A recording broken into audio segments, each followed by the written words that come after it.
आखिर क्यों गौतम बुद्ध, स्वामी विवेकानंद जैसे महान व्यक्ति अपने हाथों को कुछ इस तरह रखते हैं और प्रेजेंट में Elon Musk, Andrew Tate, Donald Trump जैसे हाई पर्सनैलिटी रखने वाले लोग भी अपने हाथों को कुछ इस तरह रखते हैं? नहीं, ये बैठने का कोई स्टाइल नहीं है, इसके पीछे साइंटिफिक और स्पिरिचुअलिटी दोनों का कारण है। आज से 5000 साल पहले ही इन हैंड जेस्चरों का खोज भारत में हो चुका था, जिसे मुद्रास कहते हैं। हमारे हाथों द्वारा बनाए गए हस्त मुद्रा इतने पावरफुल और चमत्कारी है, जिसे अगर आप सही से इस्तेमाल करना सीख गए तो आप कुछ ही मंथ्स में अपने लाइफ में आए ऐसे बदलाव को देखेंगे जिसे देख आप खुद दंग रह जाओगे। आज की इस मॉडर्न युद्ध में इतनी सारी समस्या जैसे डिप्रेशन, स्ट्रेस, एंजाइटी, देर से उठना, देर से जागना, इन सारी चीजों को आप सिर्फ अपने उंगलियों से कंट्रोल कर सकते हो। प्राकृतिक द्वारा बनाए गए साधारण से दिखने वाले हाथ इतने पावरफुल और चमत्कारी है, जिसकी मदद से आप अपने पूरे लाइफ का कंट्रोल पा सकते हो। अकॉर्डिंग टू द हथा योगिक स्क्रिप्चर्स, हमारे शरीर में कुल 72,000 नाड़ियां हैं, जो हमारे फिंगर टिप्स यानी कि हमारे उंगली के अंतिम हिस्से में जाकर समाप्त होती है। और तो और हमारे बॉडी के एंडोक्राइन सिस्टम के सारे ग्लैंड्स यानी कि pituitary glands, pineal glands, thyroid gland, इन सभी ग्लैंड्सों का एंडिंग हमारे फिंगर टिप्स में ही होती है। इसलिए हमारा फिंगर एनर्जी का पावर हाउस बन जाता है और जब हम मुद्रा लगाते हैं तो ये एनर्जी बाहर ना जाकर वापस हमारे बॉडी में एंटर कर जाती है। आज हम उंगलियों के जादू यानी कि हस्त मुद्रा के बारे में सीखेंगे। इन मुद्राओं को लगाने से पहले हम थोड़ा उंगलियों के बारे में जान लेते हैं। अकॉर्डिंग टू द आयुर्वेदा, हमारे ब्रह्मांड 5 तत्व यानी कि पंच महाभूत से मिलकर बनी है। यही पंच महाभूत हमारे उंगलियों को भी रिप्रेजेंट करती है, वायु, अग्नि,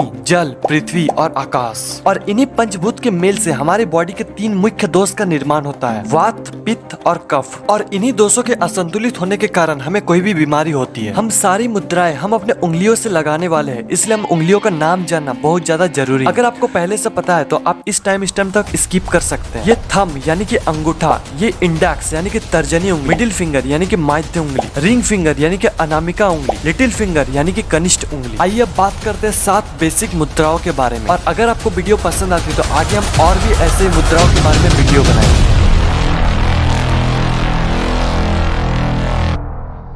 क्या आप किसी काम में फोकस्ड या फिर कॉन्सेंट्रेटेड नहीं रह पाते हैं? क्या आपका दिमाग हमेशा चिड़चिड़ा, एंजाइटी, स्ट्रेस्ड और थका हुआ फील करता है? तो आपके लिए ज्ञान मुद्रा वन ऑफ द बेस्ट मुद्राओं में से एक है। जैसे कि नाम से पता चला, ज्ञान मुद्रा आत्मज्ञान के प्राप्ति के लिए किया जाता है। ये one of the most common मुद्राओं में से एक है। आइए जानते हैं इसे कैसे किया जा सकता है। आपको ज्ञान मुद्रा करने के लिए सबसे पहले किसी शांत जगह स्ट्रेट बैठ जाना है। अपने दोनों हथेलियों को ऊपर करके घुटनों में रखना। अपना तर्जनी उंगली यानी कि इंडेक्स फिंगर को अंगूठा से मिलाना है और बाकी के 3 उंगली एक दूसरे के पैरेलल और स्ट्रेट रखना है। अब आपको सांसों या फिर दोनों उंगली के स्पर्श बिंदु पर ध्यान लगाना है। ऐसे आपको हर दिन 20 to 30 मिनट करना है। इस मुद्रा को करने के लिए कोई फिक्स टाइम नहीं, आप जब चाहो तब कर सकते हो। ज्ञान मुद्रा करने के क्या क्या फायदे हैं? सबसे पहले आपका कंसंट्रेशन पावर बढ़ता है, आपका मन शांत रहता है, रात में नींद ना आना, सुबह जल्दी ना उठ पाना, सिर दर्द, थकावट जैसे सभी चीजों का छुटकारा आप सिर्फ ज्ञान मुद्रा से प्राप्त कर सकते हो। वायु मुद्रा, जैसे कि मैंने बताया कि आयुर्वेद के अनुसार हमारा शरीर 3 मुख्य दोषों से बने हैं, वात,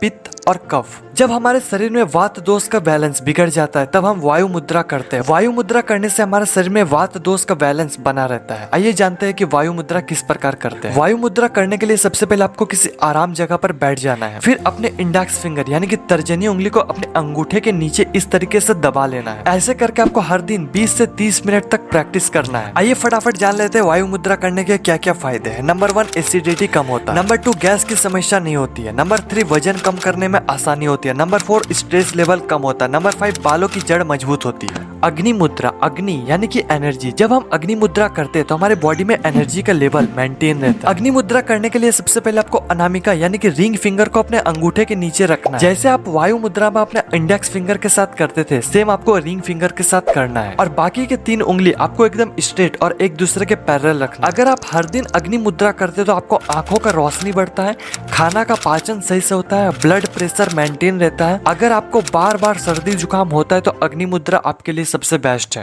वरुण मुद्रा, वरुण यानी कि जल। जब हम वरुण मुद्रा करते हैं तो ये हमारे बॉडी में वाटर लेवल को इंक्रीज करता है। जैसे कि मैंने बताया कि 5 उंगलियों में से कनिष्ठ यानी कि लिटिल फिंगर जो वाटर को रिप्रेजेंट करती है, जब हम अपना लिटिल फिंगर को अंगूठे से मिलाते हैं तो वरुण मुद्रा का निर्माण होता है। वरुण मुद्रा करने से खून साफ होता है, स्किन से रिलेटेड कोई भी डिजीज नहीं होता, हमारा बॉडी हमेशा हाइड्रेट रहता है, हमारे शरीर में एक अलग तरह की चमक आती है। उत्तर बोधि मुद्रा, उत्तर बोधि ये 2 वर्डों से मिलकर बना है, उत्तरा और बोधि। उत्तरा का मतलब मतलब होता है ऊपर और बोधि का मतलब होता है जागृत, यानी कि अपने ज्ञान को उच्च अवस्था तक पहुंचाने के लिए ऊपर की ओर ले जाना। उत्तर बोधि मुद्रा को करने के लिए सबसे पहले आप पद्मासन में आराम से बैठ जाएं, आंख बंद कर ले और अपने दोनों हाथों को अपने नाभि के पास रखें। दोनों हाथ के अंगूठों और तर्जनी को फैलाकर दोनों हाथ के उंगलियों को आपस में गूंथ ले। फैली हुई तर्जनी उंगली को ऊपर और अंगूठे को नीचे की ओर करें। आप बाएं अंगूठे को दाएं अंगूठे के ऊपर क्रॉस करके भी रख सकते हैं। उत्तर बोधि मुद्रा को करने का लाभ, जैसे कि मैंने बताया कि यह ऊर्जा का स्तर को बढ़ाता है, आपके अंदर का डर को कम करता है, कॉन्फिडेंस को बढ़ाता है और मन को शांत करता है। ये थे कुछ बेसिक्स मुद्राएं। अगर आपको ये पसंद आती है तो हम आगे और भी ऐसे मुद्रा के बारे में बात करें जो कि एडवांस होगा। आज के लिए इतना ही, फिर मिलते हैं कभी और।